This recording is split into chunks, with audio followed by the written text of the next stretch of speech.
क्या है आपकी? देखिए, हमारे घरों में शाम को जो कार्यक्रम आ रहे हैं उनमें संगीत के बच्चे आ रहे हैं, कुछ लाफ्टर के बच्चे आ रहे हैं, कुछ करतब दिखा रहे हैं। लेकिन आज़ादी का 75वां वर्ष हम मना रहे हैं, अमृत महोत्सव मना रहे हैं। ऐसे में जी को लगा कि एक ऐसा कार्यक्रम होना चाहिए जहां हमारे पुराना आध्यात्मिक संगीत, हमारा भक्ति संगीत, हमारा राष्ट्रीय गायन जो नेशनल मूवमेंट से जुड़ा हुआ था उसको लोग गाएं, और साथ में जो हमारे मिथ और कथाएं फैली हुई हैं उनकी क्या साइंटिफिक वैल्यू है, उनकी क्या वैज्ञानिक व्याख्या है, वो कुछ हो। तो कुल मिला के कंसेप्ट बनाया गया स्वर्ण स्वर भारत, जिसमें पूरे भारत के लगभग 16-17 बच्चे सेलेक्ट किए गए। उनमें से कुछ एलिमिनेट होते रहते हैं, कुछ वाइल्ड कार्ड एंट्रीज होती हैं, और वहाँ आदरणीय पद्मश्री सुरेश वाडकर जी जो बहुत अपने आप में एक लीजेंड है, और कैलाश खेर साहब बड़ी सूफी आवाज़, और हम 3 लोग उन्हें जज करते हैं और कथाएं उनको सुनाते हैं, और घर घर बहुत पसंद किया जा रहा है। मुझे खुशी है कि लोग पसंद कर रहे हैं। सर, हम अगर आज जब हम बात कर रहे हैं तो भी बहुत भारी अवसर है। संगीत जगत ने काफ़ी कुछ खोया है। कल रमेश जी आज बप्पी लाहिरी जी का देहांत हुआ है, तो कैसे देखते हैं इस क्षति को म्यूजिक इंडस्ट्री के लिए, एक म्यूजिक लिसनर के लिए, या फिर पूरे भारत देश के लिए?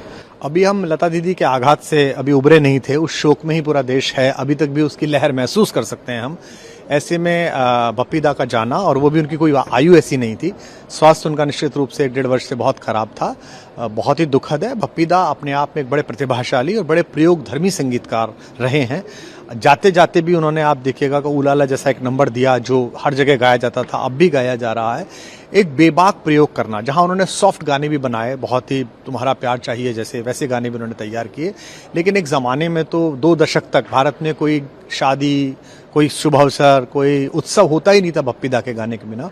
तो उन्होंने आर.डी. बर्मन के बाद की जो परंपरा थी, जहां फ्यूजन इस्तेमाल किया जाता था पश्चिम और पूरब का, और नए प्रयोग किए जाते थे, फोक वाद्य यंत्र लगाए जाते थे लोक के, उसका बड़ा काम था। निस्संदेह एक बहुत बड़ी क्षति है बप्पी दा का जाना। आप कवि हैं, आप लेखक हैं, अब इस रियलिटी शो में आ रहे हैं, लेकिन राजनीति भी आपका एक गुण रही है एक ज़माने में। चूंकि पंजाब में इलेक्शन है, आम आदमी पार्टी कंटेस्ट ये कार्यक्रम संगीत का है, इसमें राजनीति मैं समझता हूँ कुमार जी, लेकिन चूंकि आप पार्टी से जुड़े रहे तो अब वो एक तरह से धर्म के आधार पर वोट मांग रहे हैं, ऐसा आरोप उनके ऊपर लगाया जा रहा है। पार्टी के संस्थापक सदस्य होने के नाते आप कैसे देखते हैं पार्टी पर लग रहे हैं आरोप? देखिए, मेरे लिए दुखद है, मैं तो अभी बहुत मुश्किल है, और आप जिस जगह पर आए, ये बड़ा सकारात्मक काम है, पॉजिटिव काम मैं कर रहा हूँ कि एक अच्छे शो में बैठा हुआ हूँ। मैं टिप्पणी नहीं करना चाहता, लेकिन मेरे लिए बहुत दुखद है। खास तौर पे अभी मैंने जैसे देखा कि वो एक नया लड़का जो बाद में आया था दूसरी सरकार के समय में, वो कह रहा है कि जाखड़ साहब हिंदू हैं, और वो कह रहा है कि हिंदू चिंतित हैं। तो अब पंजाब कॉल ले साहब, मेरा तो कुछ करने देना है, मेरा कोई राजनीतिक मतलब नहीं है। भाजपा जाने, कांग्रेस जाने, अकाली जाने, आम आदमी पार्टी जाने, लेकिन ये बड़ा दुखद है। पंजाब को समझना चाहिए कि वो स्टेट नहीं है, वो एक इमोशन है। मैं सदा कहता हूँ पंजाब कोई राज्य नहीं है, पंजाब एक भावना है, पंजाबियत एक भावना है पूरी दुनिया में।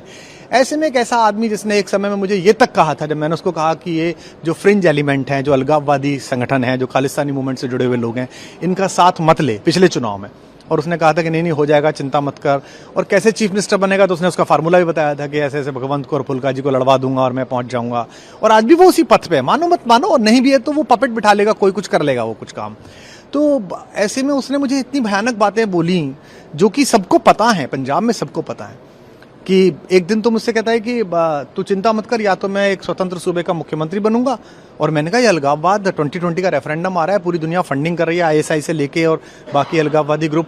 तो कहता तो क्या हो गया, तो स्वतंत्र देश का पहला प्रधानमंत्री बनूंगा।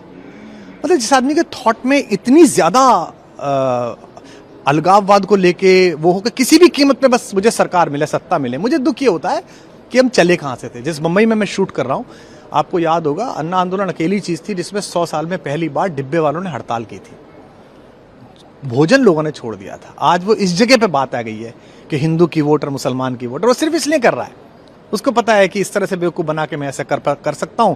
चूंकि उसका ये फार्मूला सफल हुआ है, तो निश्चित रूप से एक सफल राजनेता की तरह उसे अपना फार्मूला दोहराना चाहिए।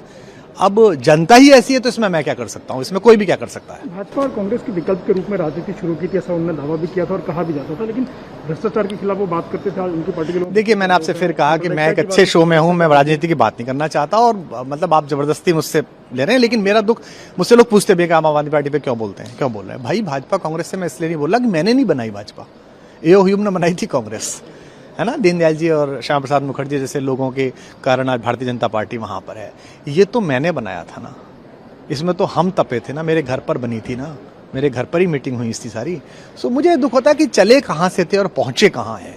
तो रोज जब मैं देखता हूँ वो गंदगियाँ, रोज जब मैं देखता हूँ वो भ्रष्टाचार का वो टिकटों के आरोप, रोज मैं मारपीट देखता हूँ कि भगाया जा रहा है उनके प्रतिनिधि को, लोग भाग रहे हैं कि टिकट बेच दिया, वो तो चलो छोड़ो, पॉलिटिकल पार्टी आपने बना ली, हो सकता है आपकी मजबूरियां हो, लेकिन ये सब कि हिंदू मुसलमान या ये सोचना कि मैं यहाँ से फंड ले लूंगा, ऐसे कर लूंगा, ऐसे अलगाववाद फैला दूंगा, सिखों को ऐसे पोलराइज कर दूंगा, ये दलित उप मुख्यमंत्री बनेगा। भाई क्यों मुख्यमंत्री क्यों नहीं बनेगा?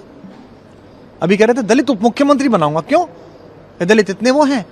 बाबा साहब भीमराव अंबेडकर की चेतना से संपन्न लोग इस लायक नहीं समझते तुम उन्हें कि मुख्यमंत्री बना सको? इसका मतलब तुम्हारे अंदर की बात क्या है? मैं तो बनिया हूं और बनियों ने मुझे दोबारा वोट दिया था, पहले नहीं दिया था, अब बनी हो गए। पहले तो भारत माँ के 4 सिपाही, अन्ना के हैं 4 सिपाही, हिंदू मुस्लिम सिख ईसाई, वहां से नारा लगता था। तो पतन की भी एक सीमा होती है, पर यहाँ की सीमा नहीं है। बट हाँ, मतदाता सबसे अच्छा है। इकबाल ने कहा है जमहूरियत वो तर्ज हुकूमत है कि जिसमें बंदों को गिना करते हैं, तोला नहीं करते। तो अगर बंदे गिन के उधर ज्यादा हो जाएंगे, कहीं भी हो जाते हैं, दिल्ली में हो गए थे तो वो जीत गए। और मुझे लगता है कहीं ना कहीं जो दोनों पार्टियां हैं, भाजपा कांग्रेस ना, ये भी सोचती हैं कि ठीक है, भाजपा सोचती है कि ये बढ़े तो कांग्रेस का नुकसान होगा, कांग्रेस सोचती है कि ये बढ़े तो कोई दिक्कत नहीं, मोदी को तो गाली दे रहा है, अच्छी बात है। लेकिन उन दोनों को पता नहीं है कि आप में या तो फिर भी थोड़ी बहुत शर्म लिहाज दोनों में है। यहाँ तो शर्म लिहाज के सारे ही लक्षण जा चुके हैं, क्योंकि मुझसे ज्यादा उसे कोई नहीं जानता।